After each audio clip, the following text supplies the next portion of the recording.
General બોર્ડની અંદર પાણી માટેનો મારો પ્રશ્ન હતો. 11 નંબર વોર્ડ છે એ ખૂબ આખા રાજકોટ મહાનગરની અંદર 18 વોર્ડમાંથી મોટો વોર્ડ છે.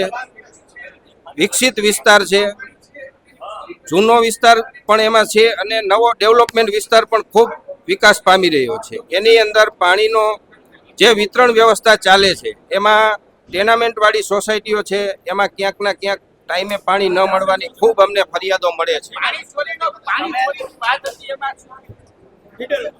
પાણી ચોરીની જે વાત છે એની અંદર 11 નંબરની અંદર હમણાં લગભગ 4 સોસાયટીની અંદર તંત્ર દ્વારા નોટિસો આપવામાં આવી છે.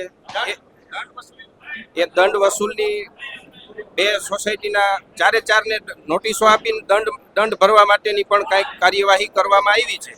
તો એમાં મારો એ સવાલ છે કે સોસાયટી ધારકોને જે નોટિસો આપવામાં આવી છે ને દંડની રકમ જે એની પાસે વસૂલવાની માંગ કરવામાં આવી છે, એમાં જે કોઈ ગેરરીતિમાં ઈ ચેનલની અંદર હોય એની ઉપર સખ્ત કાર્યવાહી થાય એવી મારી માંગ છે.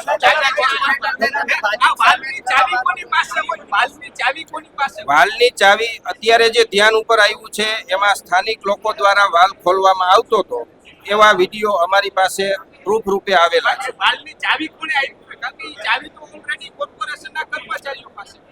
એ જે કર્મચારીઓ પાસે ન હોય પણ વાલ જે ખોલવામાં આવે છે એની અંદર પાણી તંત્રના અધિકારીઓ દ્વારા વિતરણ વ્યવસ્થા ગોઠવેલી હોય એનો પાણીનું વિતરણનો કોન્ટ્રાક્ટ જે છે એ કોર્પોરેશન દ્વારા આપવામાં ખાસ તો ભાજપની બોડી છે અને તમે માનો છો ભાજપના કોર્પોરેટર તમારી એમની સામે ફાઇટ થઈ છે, કોણ લાગે છે આની અંદર?